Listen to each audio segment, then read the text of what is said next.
Hey friends, what's going on? It's Keith Nestor, and I want to talk to you about why it's awesome being Catholic right now.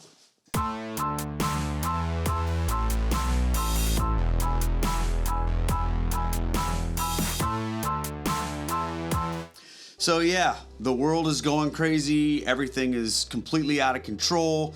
We don't know which way is up with politics and the government, what's going to happen. By the time this video comes out, hey, the election might be over, but we still might not know who won. We don't know what's going to happen. There could be rioting in the streets. The coronavirus is out of control.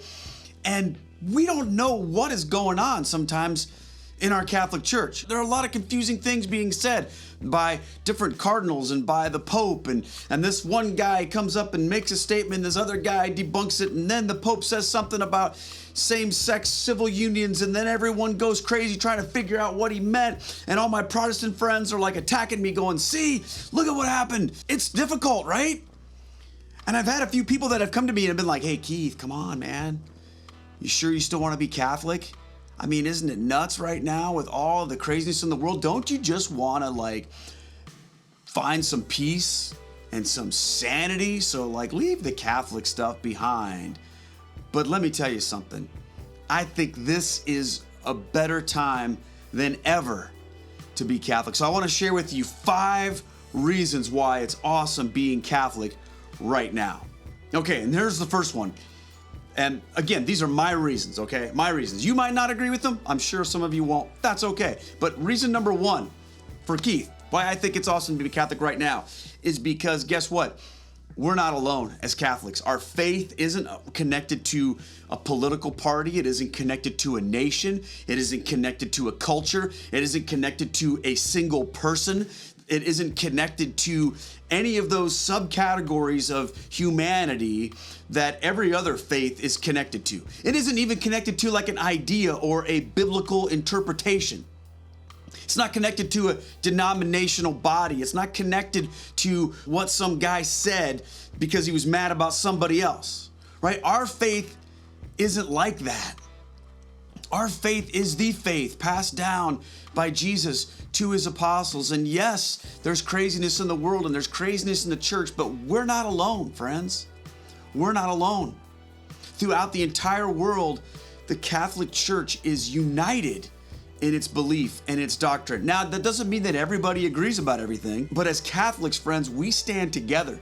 We stand in communion with one another in a powerful way that a lot of non-Catholics don't understand and don't have. You know, when you're not a Catholic, there's this individualistic mindset that is prevalent in a lot of churches, and especially in this tribe mentality of well, this is our little group over here, and it's better than that other group over here. And here's why, because we got this guy, and because we got that guy, and all of this. Friends, in Catholicism, you don't mess with any of that. It's not a popularity contest about which preacher's the best or who has the better band. You know, in Catholicism, our community with one another goes far deeper than any of us can ever understand. And I know that that's hard to get if you haven't been a part of it, but let me tell you, as a convert to the faith, the fact that our church is universal and worldwide, it gives me so much comfort because everything else seems to be just going completely crazy. But I believe that in that community that we have, the communion of saints living here on earth and living in heaven, we have an incredible peace that comes from that.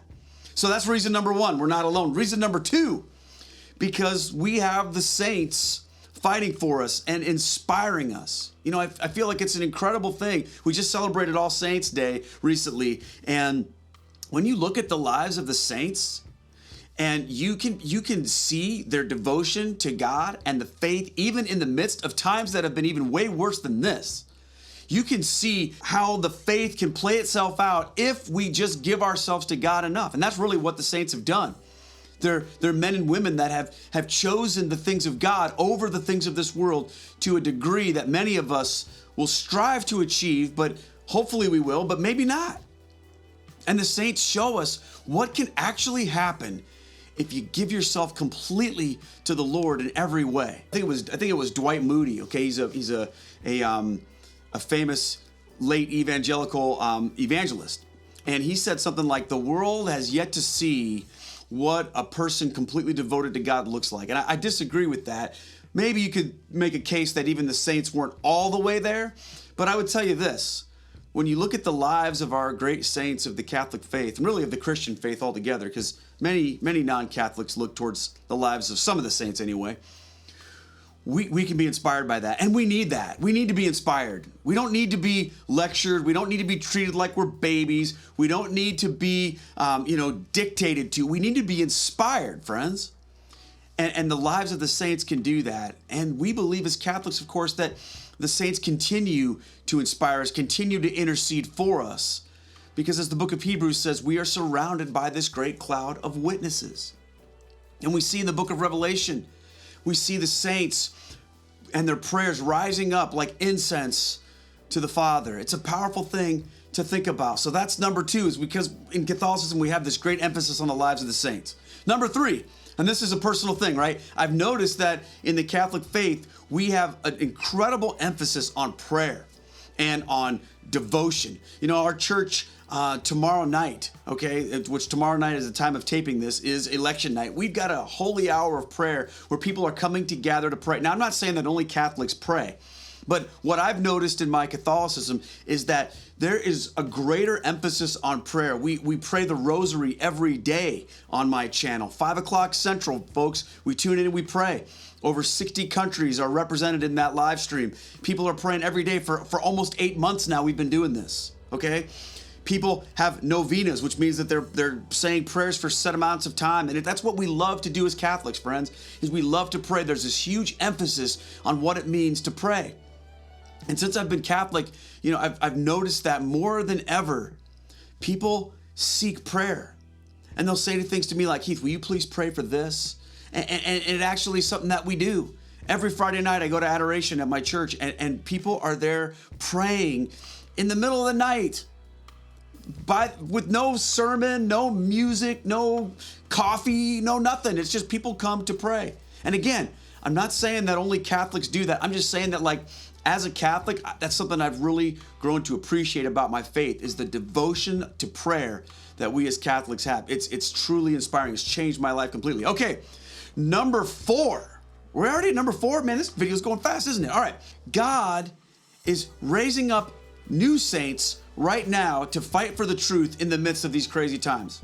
If you look back in church history, you'll see that, you know, first of all, there have been times in the history of the church where things have been a lot worse than they are right now. And I know that might seem like, really? But yeah, I mean, look back at the 4th century of the Arian controversy, where most of the bishops didn't believe that Jesus Christ was co-eternal with the Father. And the faith was in danger. And God raised up a man named Saint Athanasius of Alexandria to be the defender of the Trinity and to defend the nature of Christ. And at many times it seemed like he was going to lose, but you know what? He stood fast, and the Lord caused him to bring the truth and defend it at great cost to himself. You look a little bit later in history at what happened when the papacy was in shambles and had moved out of Rome to France, and the Lord raised up a woman named Catherine of Siena, St. Catherine of Siena, who went to the Pope and said, look, you got to get this straightened out, buddy. She did that. She went to the Pope and said, you got to come back to Rome. And if you look back at what happened, she was raised up in that moment for that. Look at Ignatius of Loyola, who during the craziness of the Middle Ages and the things of the Reformation helped bring the church back to a place of devotion to Christ in a powerful way, friends. And there are many, many more examples. Pope Gregory the Seventh, man, okay, this guy was awesome. And he talk about standing against the culture. You know, one of our biggest problems is when the church doesn't want to stand against the culture, but wants to be accepted by the culture. Pope Gregory the Seventh, man, you know what this guy did? He excommunicated the emperor, like, more than once. You know how tough that, and the emperor was so mad, he deposed him. Okay, I mean, you look at this stuff. It's absolutely insane when you look at what God has done to raise up saints in times of battle for the truth.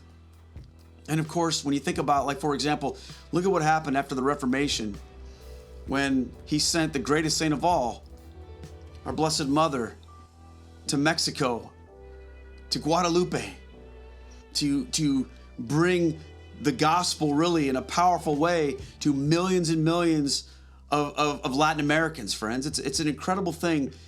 And what we have to recognize, friends, is that, you know, a lot of people want to bail on the church when things get bad. But what if you are one of those saints that God is rising up to correct some trajectory that's gone awry, or to bring things back, or to be an example to others, to be an encouragement? You know, I think that's one of the best things that we can do, friends, is we might look at ourselves and go, what can I do? But when you and I stand strong in our faith, even when things are crazy, it's an inspiration, because this cancel culture world that we live in is so quick to say, there's a problem, I'm bailing. But that's not how it works in God's family. That's not how it works in God's church.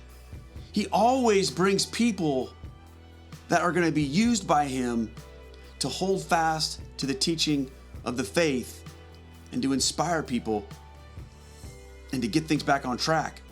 And ultimately, number 5, because friends, we have this promise from God that no matter how bad things get, no matter how messed up the church gets and the world gets, we have this promise from God that the gates of hell will not prevail against his church. It's a powerful promise, friends. Read Matthew chapter 16, where Jesus gives this promise to the church. And you know, I've been in lots of different churches, and things have been bad, things have been messed up, and I've never heard anybody in any of those churches say, well, you know what? No matter what happens, we can hold fast to the promise of God that the gates of hell will not prevail against his church. Because guess what? None of those other churches had the audacity to make that claim that that promise was for them specifically. But in Roman Catholicism, we believe with all of our hearts, and we know this to be true. Because why? That promise was connected to whom?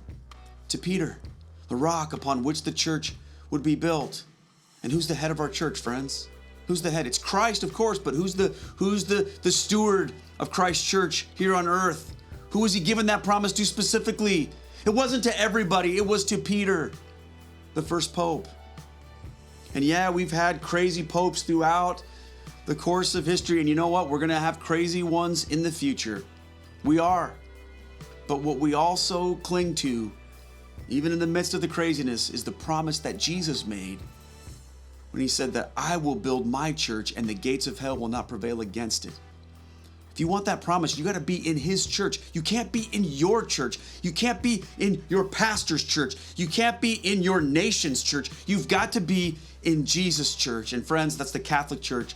And that's why I'm so happy to be a part of it, even in all this crazy stuff. So there you go, 5 reasons why it's awesome to be Catholic right now. Friends, thanks so much for watching this video. God bless every single one of you. Take care.